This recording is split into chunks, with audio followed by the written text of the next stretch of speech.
Assalamualaikum warahmatullahi wabarakatuh. Anak-anakku sekalian, berjumpa kembali dengan saya Pak Muhajir.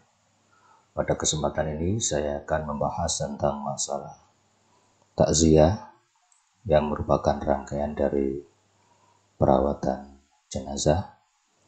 Yang kemarin kita sudah membahas tentang masalah adab ketika sakit, adab ketika menjenguk orang sakit, dan sekarang adab bertakziah. Dalam pembahasan ini ada beberapa hal yang akan kita bahas. Yang pertama adalah hal-hal yang perlu dilakukan terhadap orang yang baru saja meninggal, kemudian pengertian takziah, tujuan takziah, hukum takziah, adab bagi keluarga duka, dan adab bertakziah.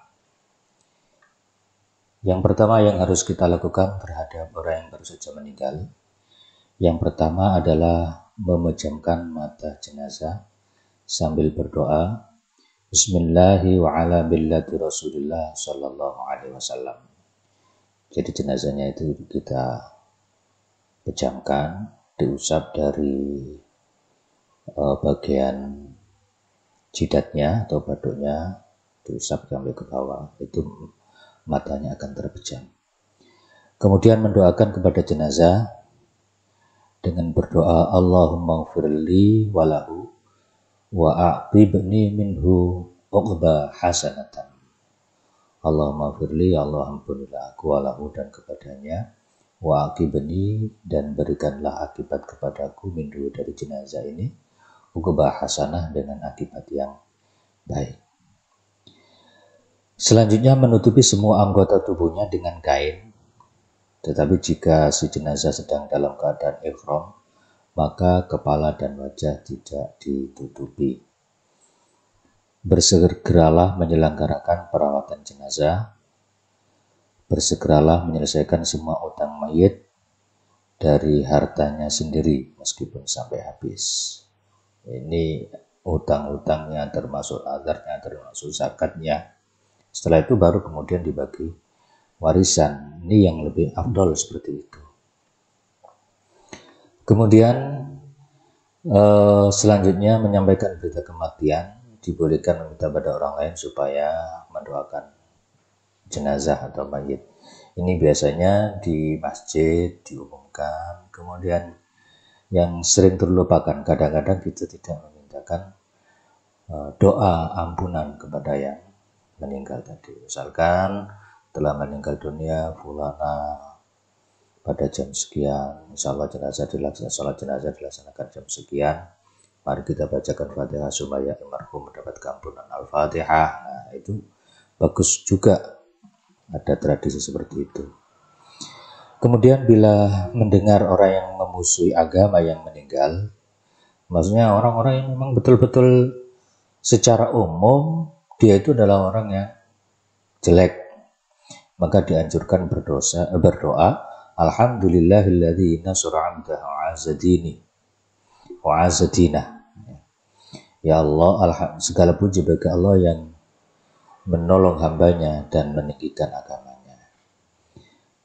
Kemudian bergegas melaksanakan wasiat. Hal ini disunahkan supaya jenazah segera mendapatkan pahala wasiat tersebut.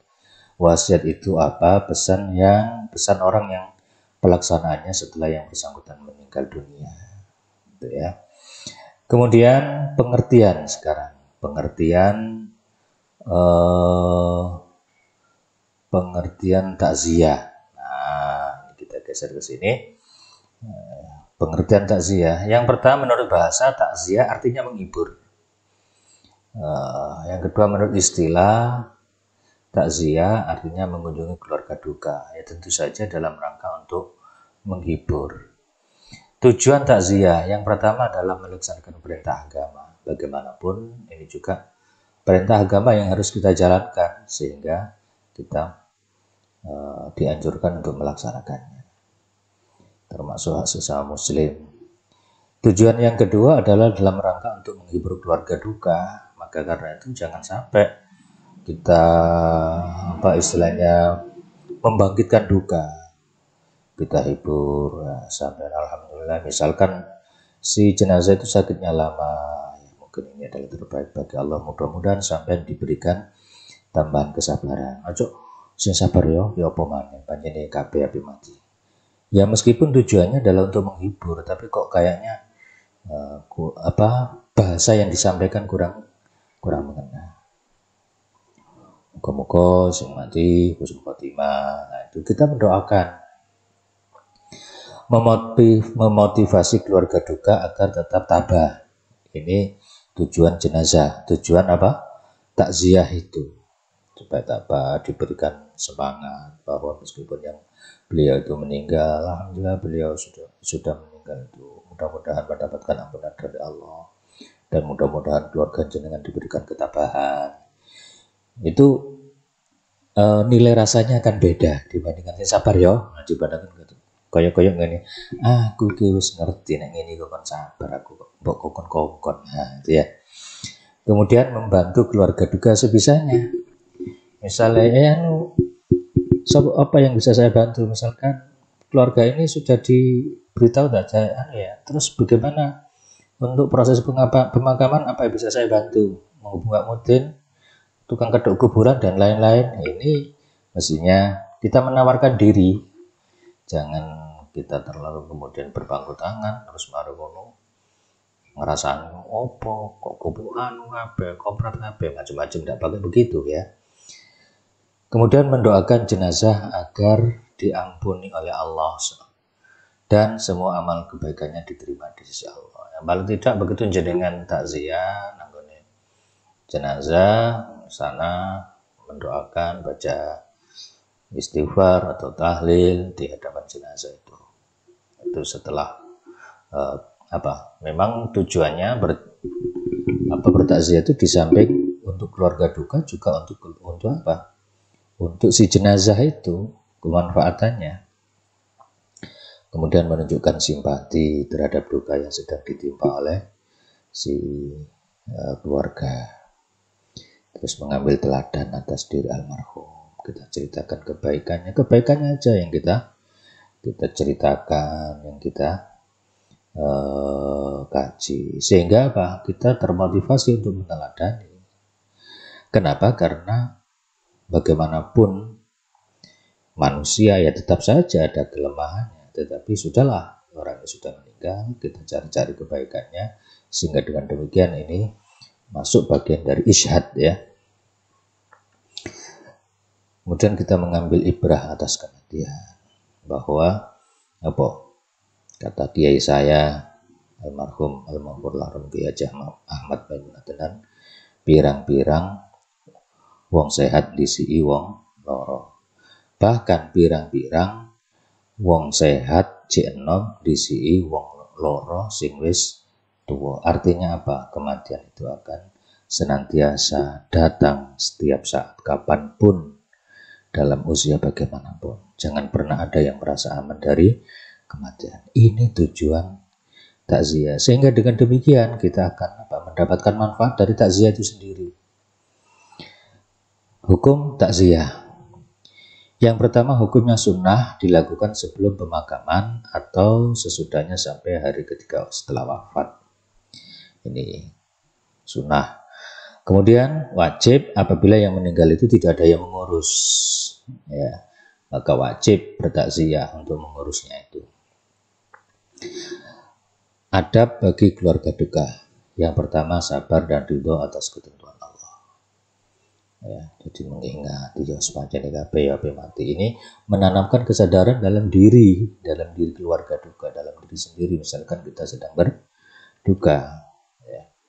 Kemudian istirja, membaca innalillahi wa inna ilaihi raji'un.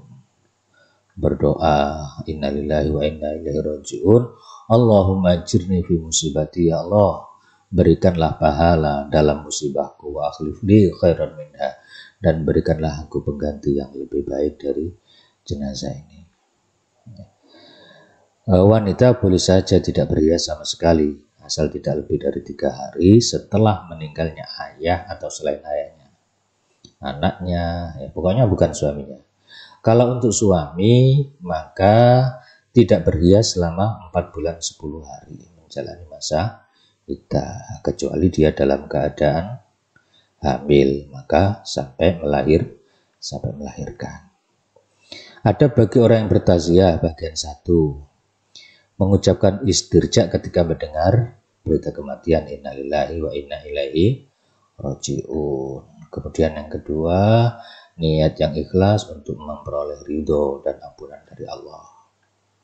Yang ketiga, mendoakan mereka atau keluarga duka dengan ucapan a'zamallahu ajrakum wa ahsana azakum wa ghafara limayyitikum. Mudah-mudahan Allah memberikan pahala bagi kalian, memberikan kebaikan untuk duka kalian, dan memberikan ampunan untuk jenazah kalian.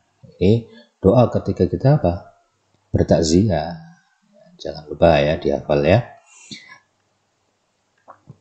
Kemudian bawalah makan untuk keluarga yang ditinggalkan. Ya. Nah, kalau dalam tradisi kita itu kita sudah diberi tuntunan oleh para sesepuh kita, nggawa beras, nggawa gula, nggawa makanan-makanan siap saji ya. Kalau banyak yang membawa makan seperti itu, jangan-jangan nanti pada akhirnya tidak termakan, menjadi basi. Makanya digawe sing mentah. Syukur-syukur apa? Nggawa duit sing akeh. Itu lebih bagus lagi, tidak ada basinya, kan begitu ya. Kemudian bantulah kelancaran penyelenggaraan perawatan jenazah, bantu, jangan berbangku tangan. Apa misalnya ono wayahe geraji-geraji kayu, ono wayahe usuk-usuk jenazah, ono noto-noto apa? Noto-noto kon padusan dan lain-lain. Itu kita harus sikap ya, tidak menunggu diperintah ya. Kemudian ikutilah rangkaian perawatan jenazah, terutama sholat jenazah sampai selesai pemakaman. Dari Kanjeng Nabi, wong nek mengikuti sholat jenazah sampai mengantar selesai pemakaman itu mendapatkan 2 qiraat. 1 qiraat itu sama dengan sebesar gunung Uhud. Itu pahalanya seperti itu.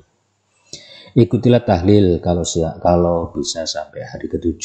Ini kita ikuti tahlil itu, kita sempat-sempatkan. Kemudian bertingkah laku yang baik dan bisa mendapatkan manfaat, khususnya bagi jenazah dan keluarga yang ditinggalkannya. Bertingkah laku yang baik gimana ya? Kita bersikap sopan sehingga jenazah itu ketika dia sudah meninggal, maka dia akan mendapatkan semacam kayak isyhad kan, persaksian. Wong iku nek apik sing takziah itu terus ngerasani agak apik aneh elek, secara otomatis mereka kemudian membicarakan kejelekannya. Nah, kalau kita sudah tahu seperti itu, maka mari kita bicarakan kebaikan-kebaikannya, supaya ini menjadi bekal jenazah ketika menghadap Allah, dia dipersaksikan sebagai orang baik. Kemudian memintakan ampunan atas diri jenazah, apalagi doa itu dilakukan dengan cara ikut menyolati jenazah setelah dimandikan dan dikafani. Rasulullah bersabda, tidaklah seorang mayit yang disolati kaum muslim sebanyak 100 orang yang kesemuanya memohonkan syafaat baginya, melainkan dapat dipastikan akan diterima permohonan mereka. Jadi, maka marilah kita bersama-sama berusaha supaya yang sholat jenazah itu banyak ya. Kemudian adab yang ketiga, memberikan bantuan uang dan lain-lain yang diperlukan. Terus gunakanlah pakaian sederhana yang pantas, jangan pakaian yang dikhususkan untuk duka cita. Misalnya pakaian hitam. Jangan ya, pakaian biasa sederhana. Sampai ketika itu sedang beraktivitas apa ya, sana, mana, jangan pakaian glamor itu ya. Kemudian ikut larut dalam kesedihan, jangan selalu membicarakan aib jenazah. Ayo melok susah, paling enggak kak, cekikian dewi, gak guyu-guyu dewi, gitu ya. Demikian yang bisa saya sampaikan. Mudah-mudahan apa yang kita pelajari bersama hari ini bermanfaat. Kita akhiri pembelajaran kita dengan membaca doa. Bismillahirrahmanirrahim. Allahumma inni astaudi'uka ma 'allamtani fardudu ilayya inda hajati ilaihi ولا تنسني يا رب العالمين. Demikian yang bisa saya sampaikan, mudah-mudahan bermanfaat. Aku qouli hadza wa astaghfirullah li wa lakum. Assalamualaikum warahmatullahi wabarakatuh.